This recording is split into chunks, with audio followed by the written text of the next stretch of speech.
Bien, écoutez, bonjour à tous et merci pour votre présence à cette présentation Sopra Solar. Donc, je me présente, Jacques Robert, responsable commercial de Sopra Solar. Avec Jean Damian, directeur de Sopra Solar, nous allons vous présenter nos solutions d'intégration photovoltaïque pour toiture terrasse qui répondent aux dernières exigences réglementaires imposées pour les bâtiments logistiques et industriels, en particulier issus de la loi énergie-climat de novembre 2019. Pour rappel, Sopra Solar est la filiale solaire du groupe Soprema qui est spécialisée dans les solutions d'étanchéité et d'isolation pour toiture terrasse. Soprema est le véritable spécialiste de l'enveloppe du bâtiment et contribue largement au confort d'été des bâtiments. On aura l'occasion d'y revenir dans cette présentation. Alors, cette présentation va se dérouler en 2 étapes. Jean Damian présentera sur la première demi-heure l'ensemble des explications sur nos domaines d'activité et solutions d'intégration. Et nous garderons les 30 minutes restantes pour répondre à l'ensemble de vos questions dans le chat d'ailleurs que je vous suggère d'utiliser, qui doit être à droite de votre écran. Nous effectuerons également 2 sondages en cours de présentation et vous aurez la possibilité de réagir tout au long de cette présentation à ces sondages. Je vous remercie pour votre attention et votre collaboration et je passe la parole à Jean Damian. Merci Jacques, bonjour à tous. Donc, je suis Jean Damian, directeur de Sopra Solar. On constate depuis quelques mois une augmentation très nette des consultations pour des projets photovoltaïques sur des constructions neuves, sur des bâtiments de type industriel, commercial, entrepôt, logistique, stockage. Et ces évolutions, en fait, ce constat nous pousse aujourd'hui à faire ce webinaire pour expliquer davantage comment finalement aborder un sujet photovoltaïque sur ce type d'ouvrage. Sachant que aujourd'hui le contexte est bon, porté par 3 leviers majeurs. Le premier qui est un levier économique. Les conditions de marché permettent aujourd'hui de trouver rentabilité sur tout projet photovoltaïque sur bâtiment en France. Le deuxième, il est réglementaire. Comme le disait Jacques, il y a des évolutions réglementaires que je détaillerai en première partie de ma présentation qui aujourd'hui stimulent quelque part les demandes. Et le troisième, sociétal, puisque le solaire photovoltaïque est une des réponses que le monde du bâtiment peut trouver pour adresser les problématiques liées au changement climatique et aux problématiques environnementales. Donc, l'intitulé du webinaire, c'est le photovoltaïque sur toiture terrasse est de retour. Donc, 3 parties. État des lieux du marché. Deuxièmement, quels sont les bénéfices pour vous, maître d'ouvrage, ou vous, utilisateur de bâtiments ou concepteur. Et troisièmement, un état des lieux de notre gamme, donc qui est concentré sur les problématiques sur toiture terrasse. Sopra Solar, nous sommes donc la filiale solaire du groupe Soprema. Soprema est une société française. Le siège est à Strasbourg. C'est une société familiale, non cotée. 3 milliards d'euros de chiffre d'affaires en 2019, 73 sites de production. C'est d'abord une société industrielle qui fabrique sur 27 sites des membranes d'étanchéité bitumineuses et synthétiques, mais également des panneaux d'isolation. Et c'est une société qui a une très forte activité de recherche et développement et qui, depuis de nombreuses années, cherche à apporter des nouvelles fonctions à la toiture terrasse. Sopra Solar est donc la filiale solaire de Soprema, 12 ans d'expertise, plus de 3500 chantiers, principalement en France, Drôme, Europe de l'Ouest et Amérique du Nord. 150 MW crête installés, ce qui représente à peu près 3 millions de mètres carrés de surface courante. Plus d'1 million de plots support de panneaux solaires commercialisés et mis en œuvre sans aucun sinistre. Ça alimente en électricité environ 32 000 foyers, 130 000 personnes à peu près. Sur l'ensemble de nos procédés, l'ensemble des dossiers, nous savons proposer des extensions de garantie sur 20 ans, permettant de, quelque part, se caler aux garanties données par les fabricants de panneaux solaires. C'est 8 600 tonnes de CO2 évitées par an Pour rappel, le solaire photovoltaïque est une source de production d'électricité décentralisée, décarbonée et renouvelable. Les modules sont aujourd'hui 100% recyclables et le retour sur investissement est compris entre globalement 7 et 14 ans en fonction des conditions économiques et géographiques des dossiers.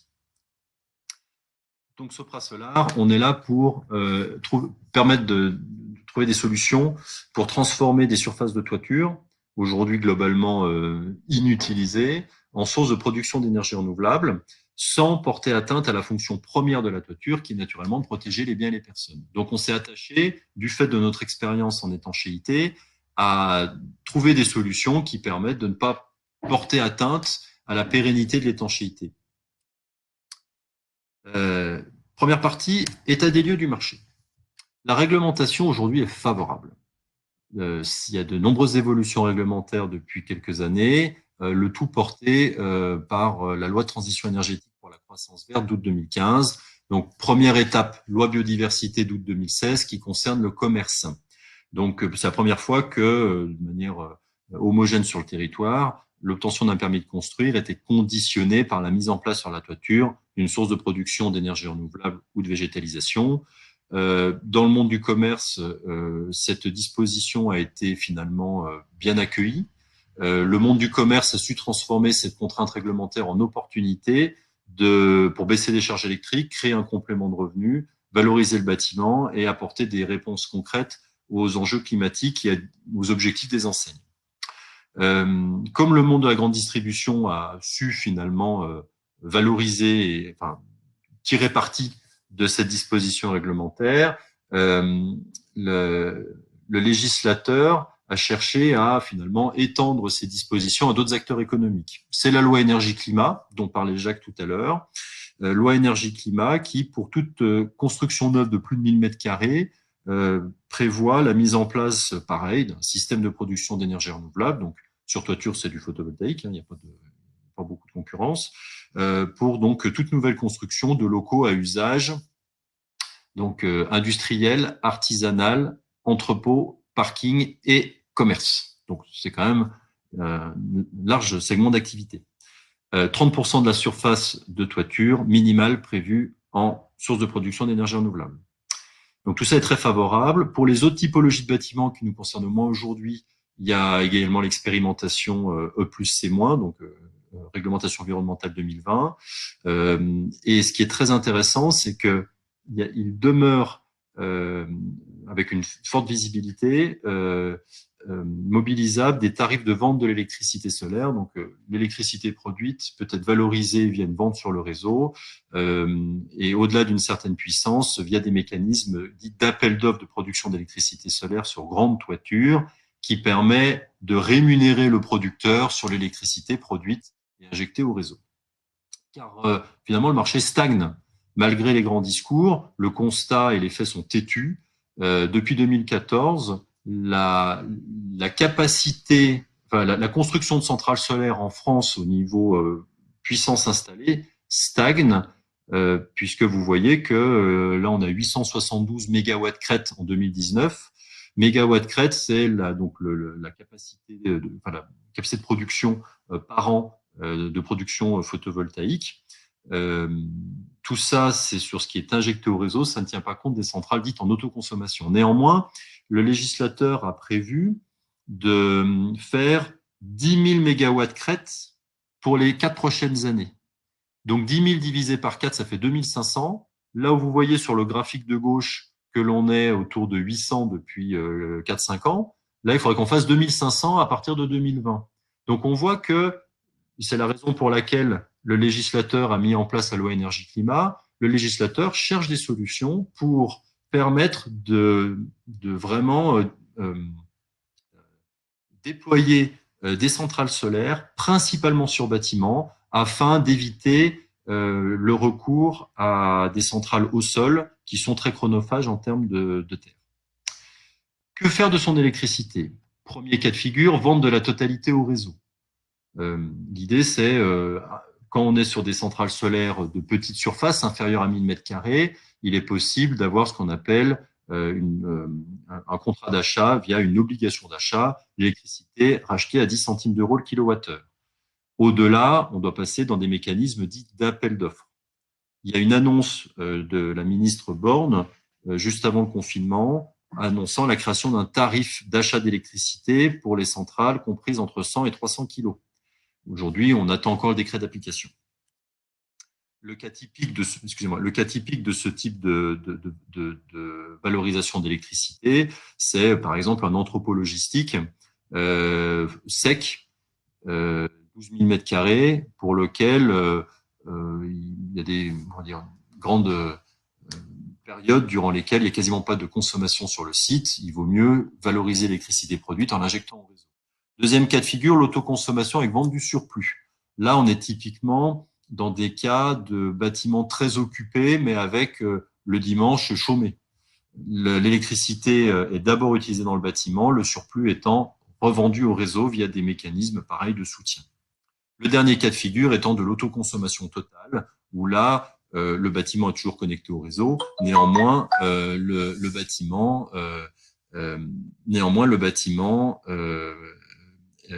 l'électricité produite est directement utilisée dans le bâtiment. Là, on est dans le cas de commerce alimentaire ou de stockage froid, sur lequel il y a une consommation électrique importante et très récurrente. Quels sont les bénéfices pour le maître d'ouvrage et comment accompagner vos clients? Donc, bénéfices pour le maître d'ouvrage, il y en a 4 principaux. Premièrement, baisse des charges électriques. Donc, au niveau baisse des charges électriques, c'est tout simplement le fait de produire un kilowattheure plus compétitif sur 20 ans que l'électricité achetée à un fournisseur tiers. Deuxièmement, création d'un complément de revenu. Le fait de vendre l'électricité au réseau permet d'avoir un tarif d'achat d'électricité qui permet de trouver rentabilité au projet. Troisièmement, baisse de l'empreinte carbone. C'est assez récent, mais ce sont des demandes notamment d'utilisateurs qui sont très carbonés, qui ont un impact carbone au niveau de leur activité, qu'ils souhaitent voir limité. Donc le fait d'utiliser des bâtiments très performants au niveau consommation électrique est un plus pour eux.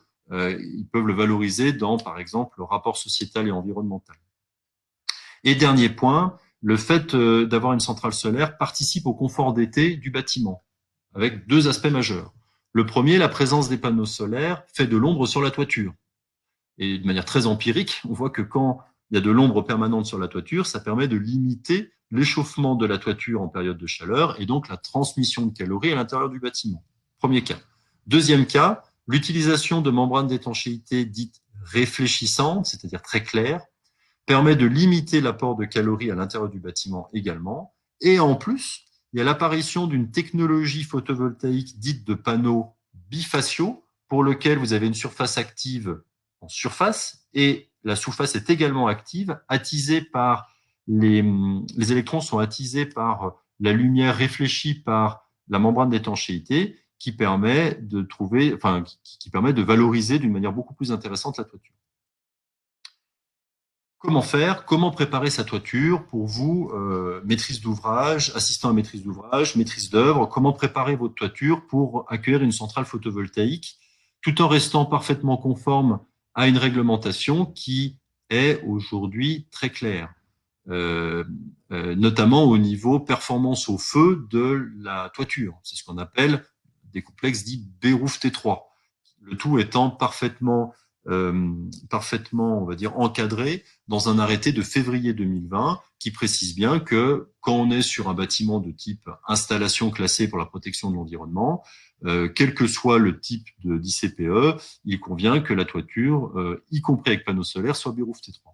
Donc là, chez Sopra Solar, on a développé des solutions qui sont donc sous avis technique et qui permettent de concevoir un bâtiment avec mise en œuvre de plots support de panneaux solaires sur des membranes d'étanchéité renforcées, des membranes d'étanchéité qui tiennent au feu, y compris avec panneaux solaires, et des membranes d'étanchéité qui, en plus, peuvent avoir ce caractère réfléchissant qui peut présenter grand intérêt dans le cadre, justement, des problématiques de confort d'été.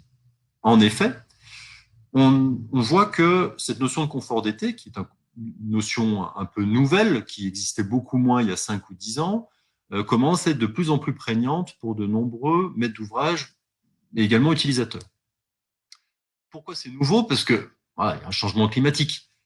qui amène l'utilisation de systèmes de climatisation, y compris dans la moitié nord de la France. Mais c'est en contradiction avec les objectifs de réduction de consommation électrique annoncés par une majorité d'acteurs économiques. Du coup, on est un peu coincé entre le fait de vouloir utiliser des bâtiments très performants et le fait de proposer à l'utilisateur un confort de travail. Donc, chez Soprema, on a développé et on a pas mal travaillé sur des solutions d'étanchéité permettant de limiter l'augmentation de la consommation en utilisant du coup des sources de production d'électricité renouvelable, c'est des procédés Sopra-Solar, mais également des membranes réfléchissantes permettant de limiter l'apport de chaleur dans le bâtiment. Donc, il y a un certain nombre d'études qui ont pu justifier, c'est le graphe que vous voyez à droite, enfin le schéma que vous voyez à droite, que une membrane claire peut faire baisser la température ressentie à l'intérieur du bâtiment de quasiment 2 degrés en période de forte chaleur. Tout ça a un impact positif également sur la production électrique du même bâtiment. Là, on est dans une logique, le slide précédent, on voyait ce qu'on pouvait limiter en termes d'apport de chaleur, mais aujourd'hui, il existe des technologies photovoltaïques qui permettent en plus d'avoir un gain de production créé par le côté réfléchissant de ce qu'il y a sous les panneaux. Donc, dans l'ordre, on met en œuvre, c'est la photo en haut à droite, un complexe d'étanchéité parfaitement conforme aux réglementations au niveau assurantiel, feu, performance de la toiture et qui sont en plus réfléchissantes. On y met en œuvre nos plots sans percement et sans lestage. Je vous montrerai une vidéo de mise en œuvre à la fin de la présentation. On met en œuvre les panneaux solaires de manière inclinée, comme sur le graphe que vous avez en bas à droite, et ça permet, selon nos modélisations, de créer un gain de rendement avec des technologies dites bifaciales qui peuvent atteindre jusqu'à 20% de production solaire en plus par an.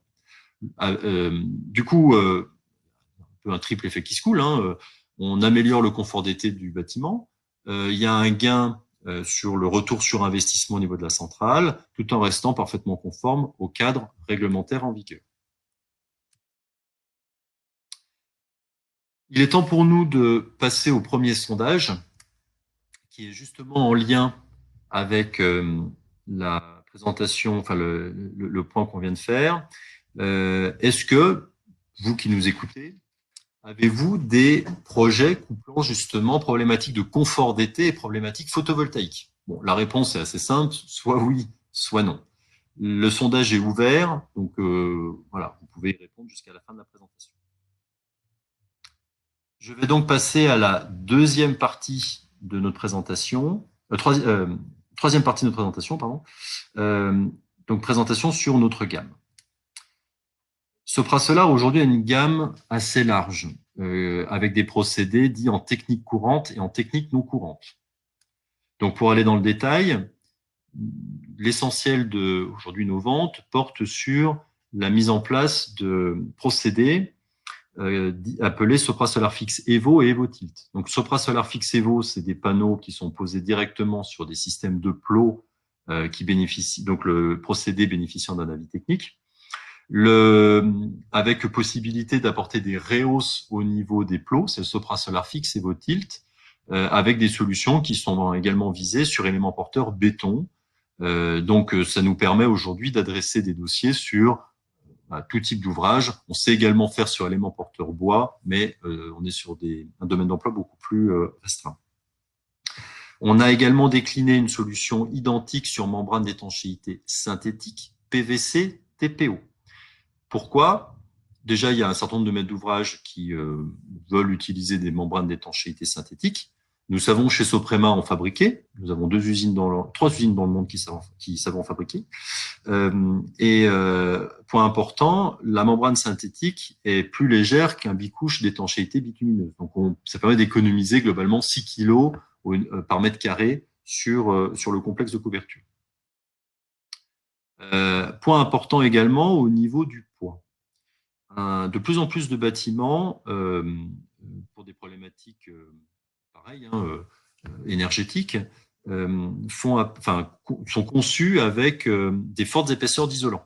Donc, on va prendre un exemple. Pour une épaisseur de laine de roche de 200 mm, ce qui impose la mise en œuvre de 2 lits d'isolant sur étanchéité, on a constaté qu'en substituant ces 2 lits de laine de roche par un écran thermique en laine de roche ou en perlite et un isolant qui est très performant, qui s'appelle de l'effigrine acier, ça permet d'économiser, c'est le petit schéma que vous avez là, 22 kilos par mètre carré, tout en gardant les mêmes performances au niveau thermique.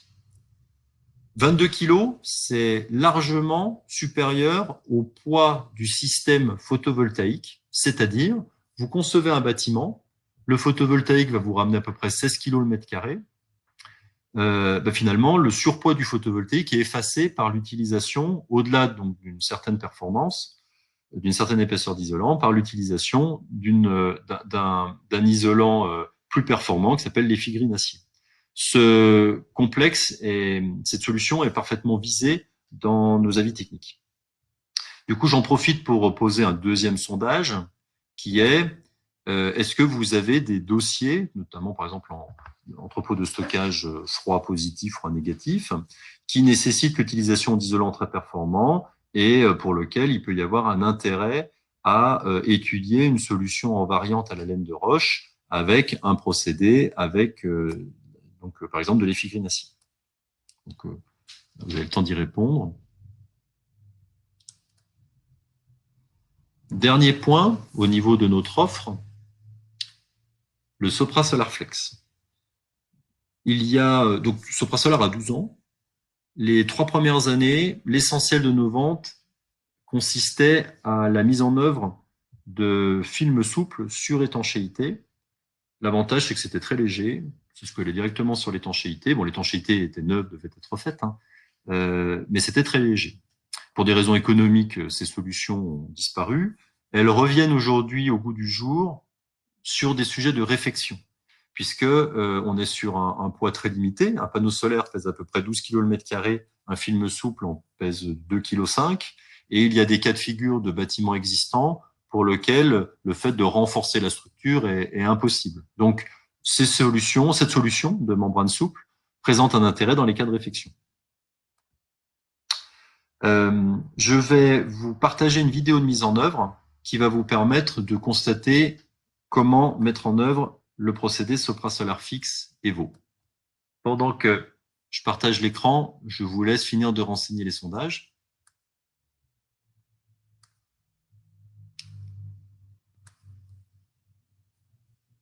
Voilà. Donc, il s'agit de la vidéo de mise en œuvre du procédé Sopra Solar Fix Evo et Evo Tilt. Donc, on est sur la toiture d'un ouvrage qui est le réservoir d'eau potable pour la ville de Paris, qui a fait l'objet d'une réfection complète d'étanchéité, conformément à notre avis technique.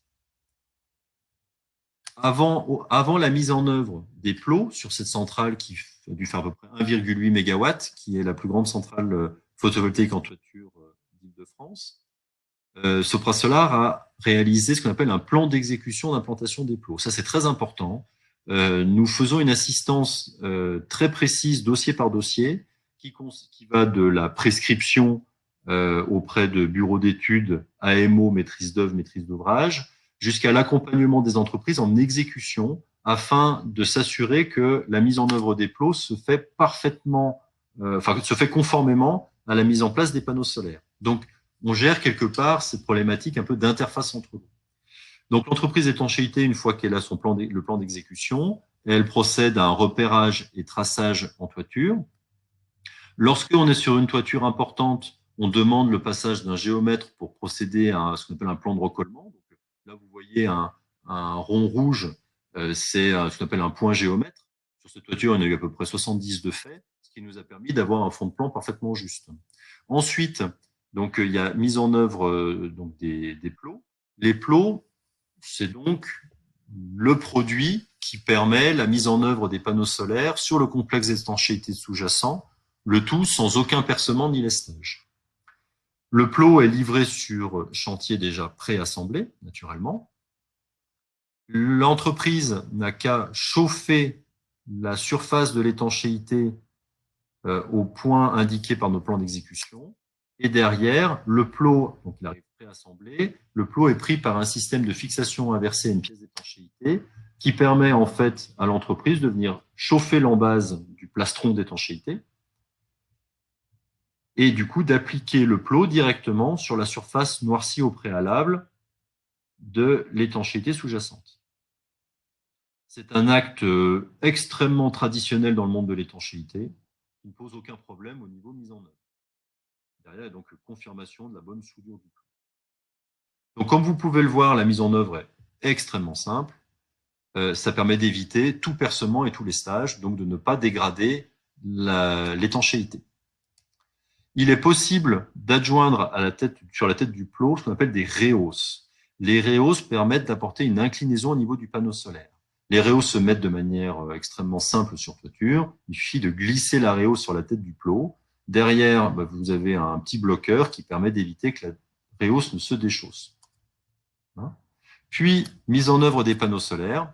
Donc, la mise en œuvre des panneaux solaires se fait par donc généralement un lot photovoltaïque qui est distinct du lot étanchéité. Et du coup, les modules se mettent en œuvre directement sur les plots ou les rehausses, comme vous le voyez sur la vidéo, avec une inclinaison qui est naturellement donnée dans les plans d'exécution et dans les plans de synthèse qui sont faits entre le lot photovoltaïque et le lot étanchéité. Voilà, ça permet donc une mise en œuvre très simple, pas de percement, pas de lestage, l'interface entre les lots étant assurée par nos soins.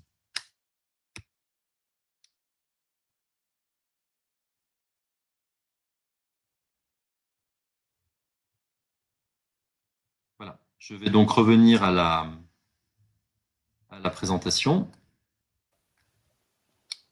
pour arriver à la conclusion.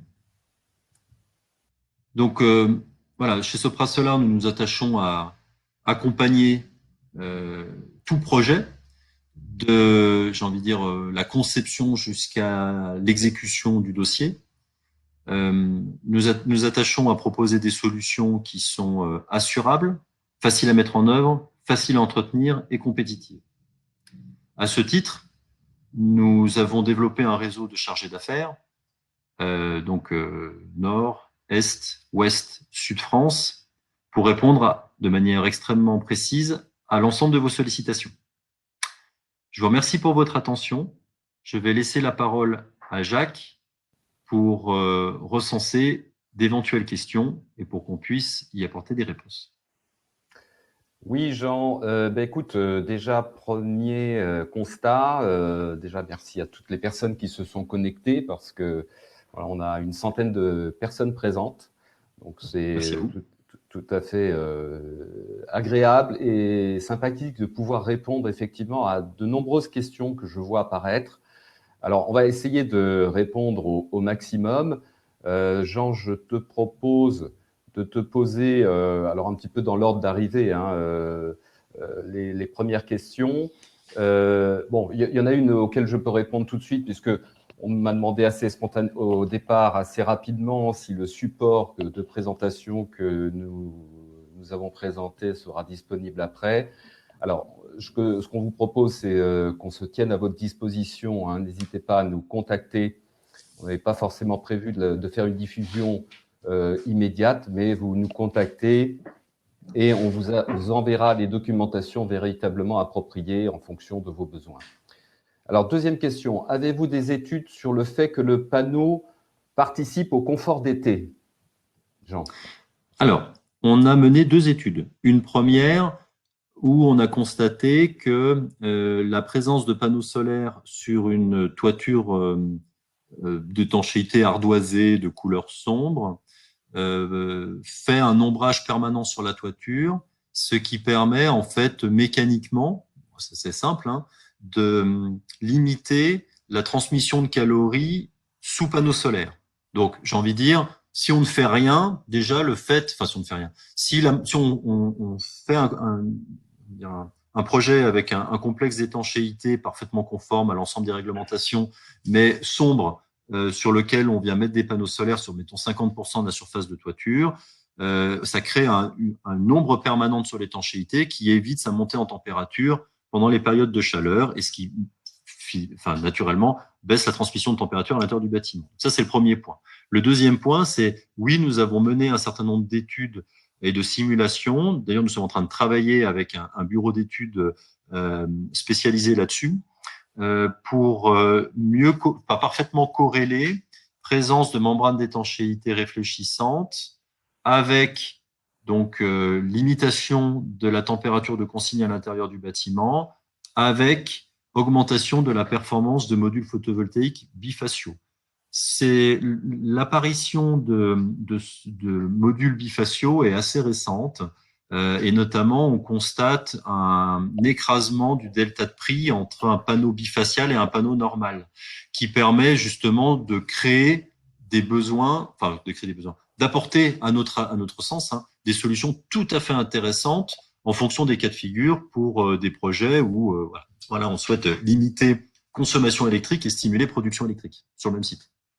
Voilà, donc il y a une question qui est tout à fait complémentaire à cette première question, c'est savez-vous quantifier le gain en calories à l'intérieur du bâtiment? Donc la réponse, on vient de l'évoquer un petit peu, c'est globalement oui.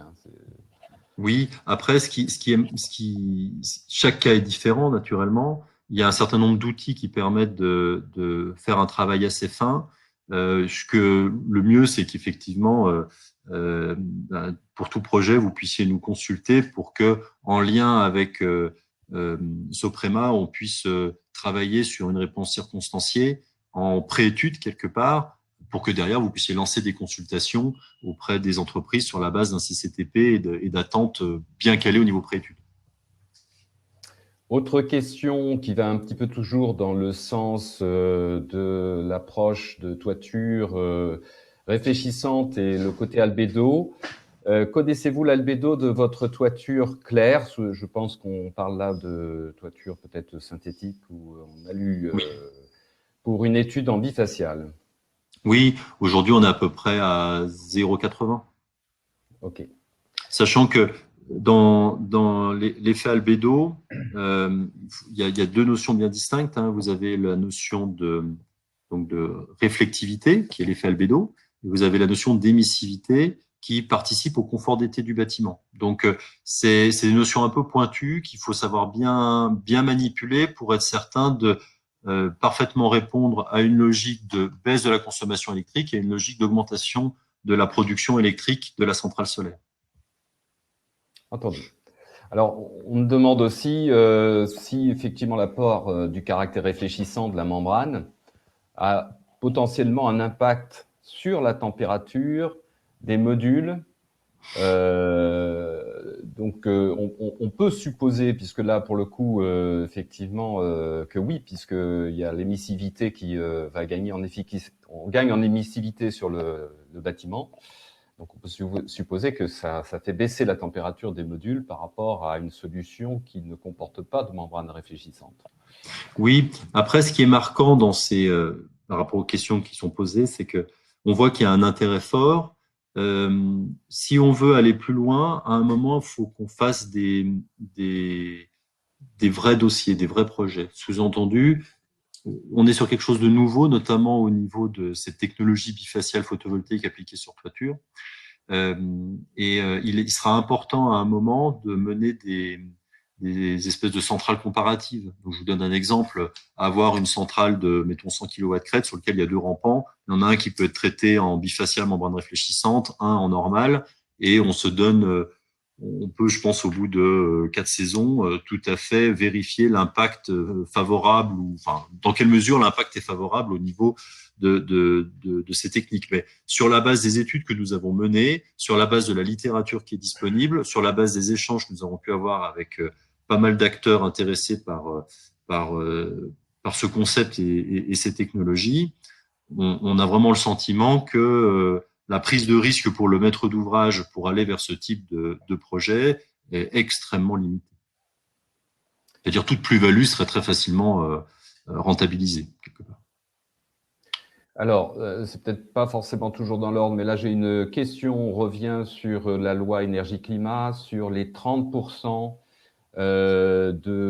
d'obligations de toiture solaire ou végétalisée. Est-ce qu'on parle finalement d'une surface active de panneaux? Alors, c'est une bonne question qui fait l'objet de moult débats. Premièrement, on est sur une surface nette, pas une surface brute, c'est-à-dire si vous avez un entrepôt de 12 000 m², il faut retirer de ces 12 000 mètres carrés les murs coupe-feu, enfin les bandes M0 droit des murs coupe-feu et les surfaces prises par les lanterneaux. Ce qui du coup fait que on n'est pas sur, on va pas prendre 30% de 12 000 mètres carrés, on va prendre 30% d'une surface nette, premièrement. Deuxièmement, il y a effectivement débat et aujourd'hui, j'ai pas vu de réponse extrêmement claire. Alors, on n'a pas connaissance de tout chez Sopra Solar. Néanmoins, je sais que sur certains projets, certains maîtres d'ouvrage militent pour avoir une forme de surface solaire de 30%, qui en fait, avec des panneaux qui sont, mettons, inclinés plein sud, écartés de 80 cm les uns les autres, en considérant que c'est une surface solaire de 30%, même si la surface de panneau n'est pas de 30%. Aujourd'hui, je n'ai pas vu de texte de précision qui irait dans un sens ou dans un autre là-dessus. Je crois que l'esprit de la loi est systématiser le recours au solaire photovoltaïque sur construction neuve dans une logique où économiquement ça doit être soutenable. Sous-entendu, je pense que il convient à nous, filière du bâtiment, filière du photovoltaïque, de tester, pousser les modèles. Si derrière ça bloque, faire remonter ça à des organisations professionnelles. Chez Sopra Solar, on est actif auprès de 2 syndicats, le groupement des métiers du photovoltaïque de la FFB, Fédération française du bâtiment, et Enerplan. On est typiquement sur des points de détail, entre guillemets, mais qui sont extrêmement importants pour une maîtrise d'ouvrage, qui peuvent être remontés par nos soins au niveau des services de l'État pour avoir clarification. Mais à date, moi, je n'ai pas vu de texte clarifiant ce point. Très bien. Alors là, ça va peut-être être l'occasion de s'arrêter sur un des sondages par rapport à la question qui vient. La question est la suivante. Quelle est la plus-value de l'effigrine acier, qui est donc, on parlait de bâtiments qui nécessitaient une isolation importante par rapport à un complexe standard laine de roche. Alors, juste pour compléter, hein, le sondage, pour rappel, on avait posé la question suivante. Avez-vous des dossiers qui couplent froid positif et froid négatif, nécessitant des isolants très performants? On note que 33% des personnes sondées d'entre vous donc, ont déclaré avoir des bâtiments nécessitant finalement une isolation importante. Donc, du coup, voilà, ça permet d'aborder la question sous cet angle. Parfait, merci. En fait, ce qui est très important, c'est, on sait qu'il faut à peu près, alors je parlais un peu technique, hein, mais un R de environ 4,5 pour qu'il puisse y avoir un sens économique. Sous-entendu, lorsque on est sur une toiture où il y a 120 mm de laine de roche de prévu, il faut rester avec 120 mm de laine de roche, l'effigrine n'apportera rien. Par contre, si on est sur des toitures où on passe avec 2 lits de laine de roche, alors on a vu des dossiers où économiquement, il était intéressant pour le maître d'ouvrage de changer de typologie d'isolant. Tout s'étudie, sachant que ce qui est très important, c'est arriver à ce que cette variante possible soit demandée, exigée aux entreprises qui sont consultées par maîtrise d'ouvrage, maîtrise d'œuvre, assistant à maîtrise d'ouvrage, en phase négociation. Au moins, ça permet justement d'avoir le juste prix. Une fois que vous avez traité une affaire et que vous voulez modifier quelque chose à l'affaire, c'est toujours plus compliqué puisque l'entreprise qui a pris le marché peut être tentée, une fois qu'elle est dans la place, de remettre un prix qui n'est pas forcément un prix de marché. Donc, à ce titre, nous, on est pareil à la disposition pour tout projet, pour faire un accompagnement le plus fin possible. Bon, après, ça veut dire qu'il peut y avoir deux procédés, enfin 2 solutions au niveau isolant étanchéité qui peuvent être soumis à consultation au niveau des entreprises sur un marché. Ça se pratique très bien. Mais sur le principe, ça peut être compétitif puisqu'on voit des références sortir auprès de maîtrises d'ouvrage qui le font parce qu'ils ont un intérêt rationnel. On ne peut pas faire ça pour se faire plaisir. Très bien. Alors là, on a une question, Jean, qui concerne le contexte certification des produits. Oui. Hein, en particulier sur la notion de ce qui est technique courante et non courante, et en précisant que les avis techniques sont souvent une obligation, en tout cas sur la justification de certains bureau de contrôle ou même assureur de maîtrise d'ouvrage. Et on met entre parenthèses, l'avis technique du Fixevo se termine le 30 juin, par exemple. Donc, c'est intéressant de faire un petit focus là-dessus. Alors, très bonne question. Mettre du solaire photovoltaïque sur un entrepôt, sur un centre commercial, sur un bâtiment de type artisanal ou industriel, vous renchérissez, enfin vous sévérisez le risque pour l'assureur en cas de sinistre. Pourquoi? Parce qu'on apporte plus de valeur sur le bâtiment. Et en plus, le fait de mettre des panneaux solaires sur un bâtiment, oui, le panneau solaire, il peut s'envoler, le panneau solaire, il peut prendre feu, le panneau solaire, il peut faire plein de choses. Donc finalement, les assureurs aujourd'hui, en dommages ouvrages, ou les assureurs qui assurent les entreprises qui réalisent des travaux, sont, on va dire, très sélectives lorsqu'elles doivent émettre un avis sur l'utilisation, le recours à un procédé sur la toiture d'un de leurs assurés. Donc pour faire simple, depuis 2-3 ans, il y a un très gros travail qui a été fait avec les compagnies d'assurance au niveau de la filière photovoltaïque pour arriver finalement à, premièrement, le fait que les assureurs demandent de manière quasi automatique le recours à des procédés dits en technique courante. Technique courante, c'est des procédés sous avis technique ou sous ATEX. Je fais une aparté. Chez Sopra Solar, nous avons effectivement une ATEX sur le procédé Sopra Solar Fixevo qui est prorogé d'1 an. Donc, c'est-à-dire, il devait expirer au 30 juin 2020. On le fait proroger d'1 an. Donc, il expirera le 30 juin 2021, premièrement. Pourquoi? Parce que nous sommes en train de travailler sur, nous venons de déposer un dossier d'avis technique sur le procédé Sopra Solar Fixevo et Sopra Solar Fixevo Tilt, sur éléments porteurs telaciers nervurés, avec l'objectif de l'avoir courante d'année 2020. Donc l'objectif pour nous est justement de proposer des réponses très concrètes au marché, avec des procédés qui demeurent en technique courante.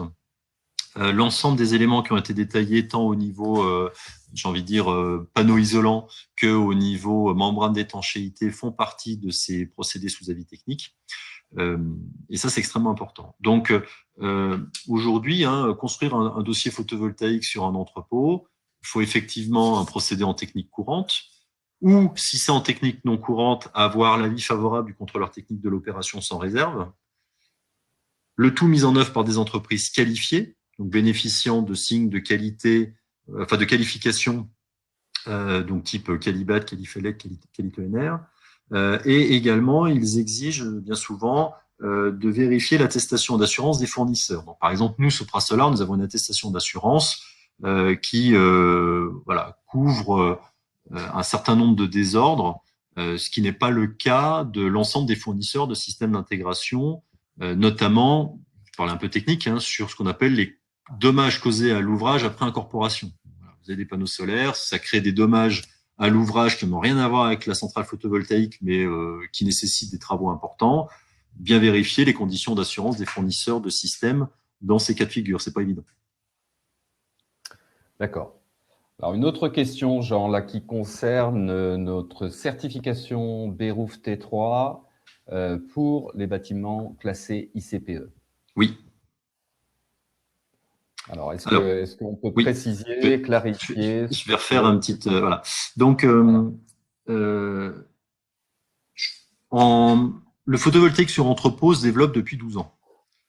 Quand on construit un entrepôt, il y a des règles très strictes au niveau comportement au feu des éléments de couverture. Il faut être BROUF T3. Il faut que le complexe bac isolant étanchéité soit BROUF T3. BROUF T3, c'est le feu en provenance de l'extérieur.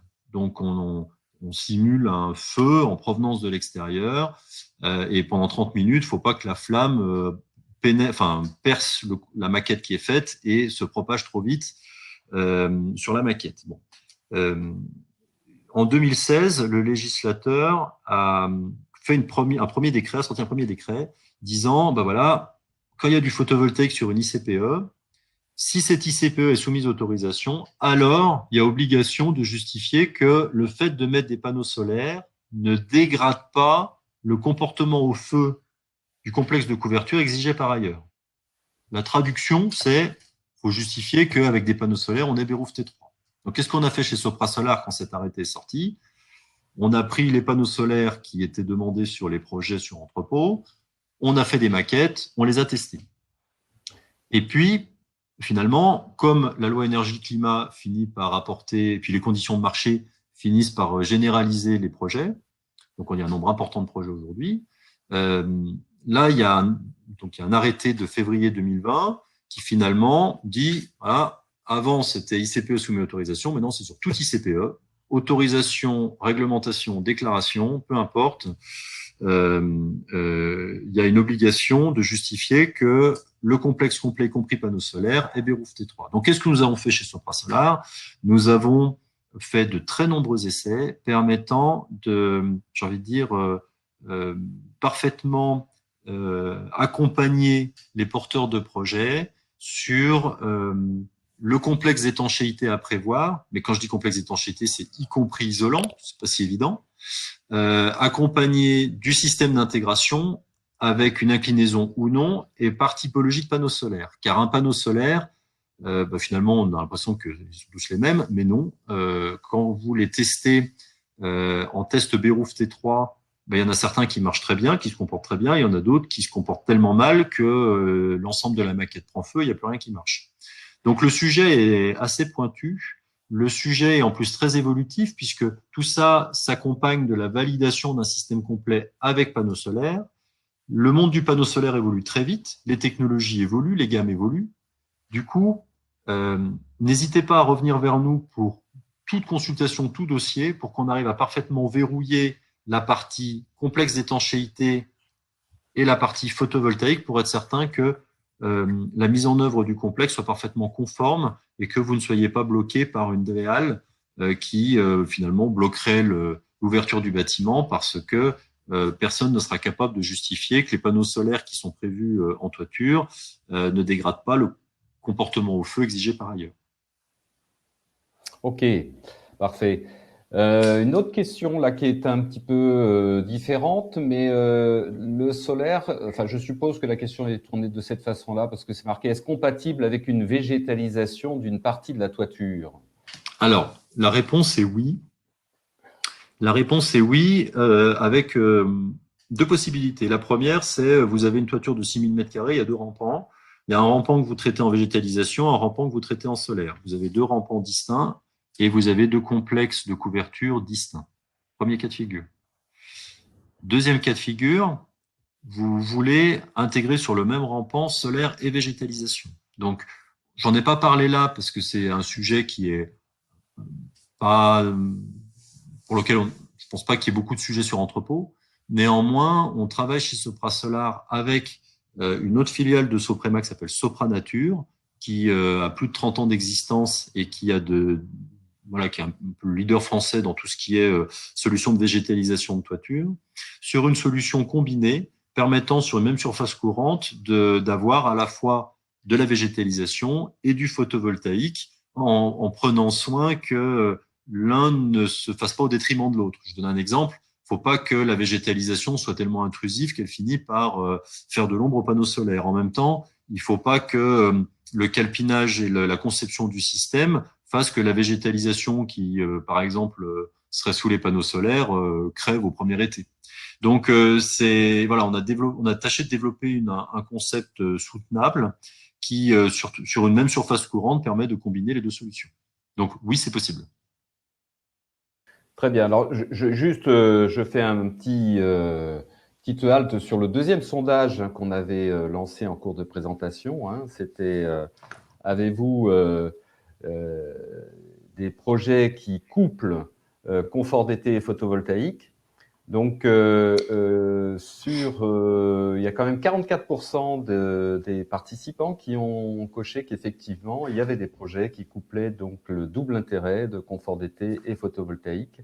Donc voilà, c'est quand même aussi intéressant. J'ai une question également sur les cellules souples qui revient pour savoir de quelle technologie finalement répond aujourd'hui à ce produit Sopra Solar Flex. Oui, bonne question. Alors, on est sur une technologie dite CIGS. Alors, c'est cadmium, indium, gallium et sélénium. Pour faire très simple, les cellules souples On est très majoritairement sur des technologies qui ne sont pas des panneaux dits cristallins pour des questions de pérennité des cellules cristallines, pour faire simple.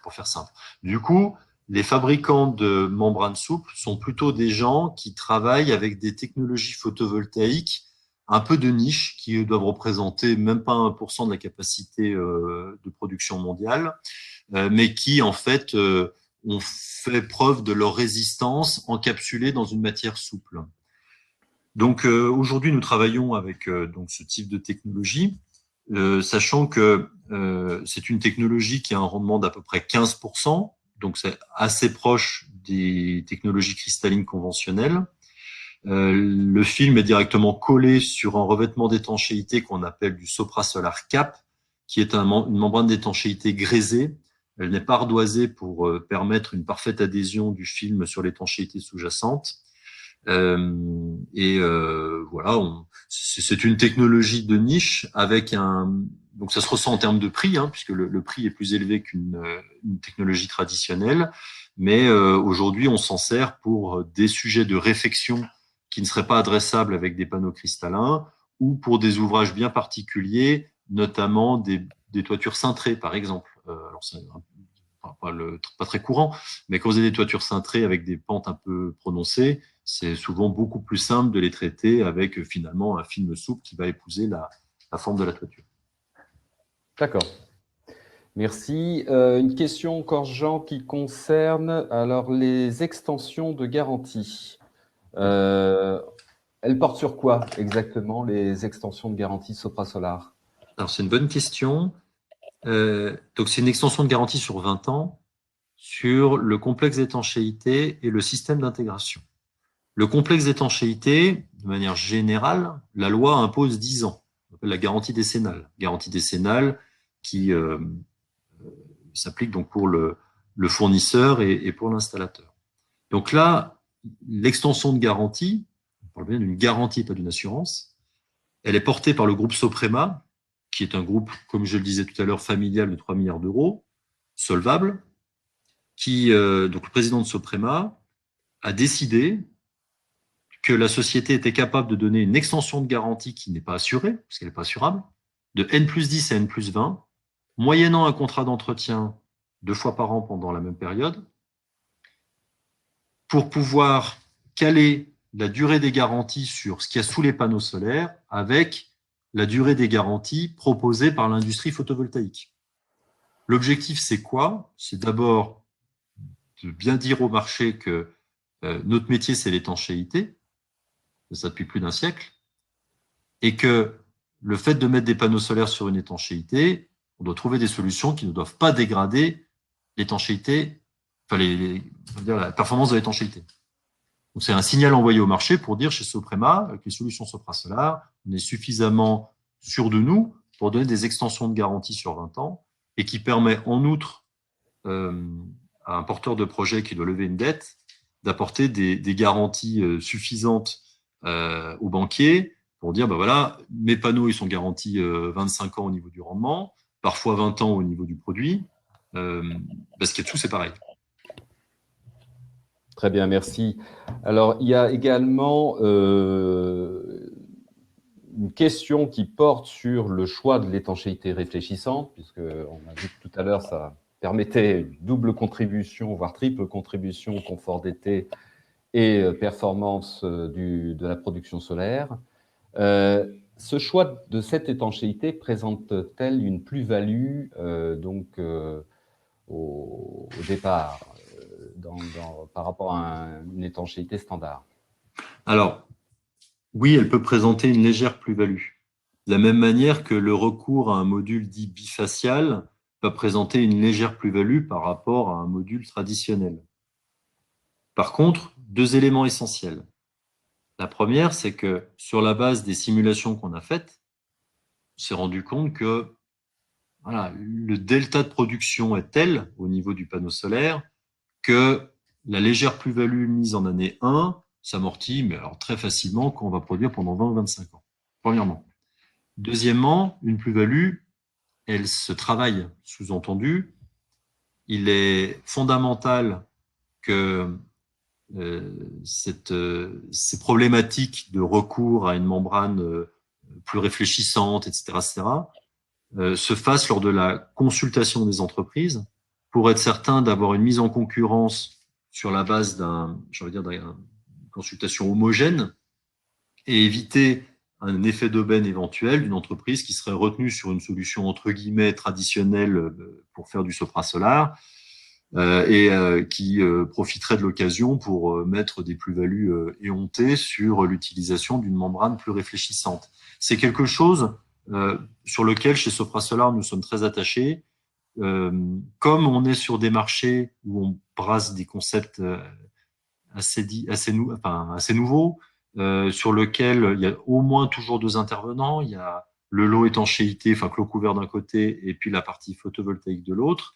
Il est fondamental pour nous de prescrire le plus en amont possible, d'accompagner le plus en amont possible pour être certain que les consultations se fassent comme ce qui se passe dans le monde du bâtiment de manière quotidienne, c'est-à-dire on sait ce qu'on veut au niveau de la maîtrise d'œuvre, on consulte des entreprises, on fait le choix d'une entreprise par rapport à un choix rationnel de consultation et sur un aspect technique et économique, et là on est sûr de trouver le bon prix.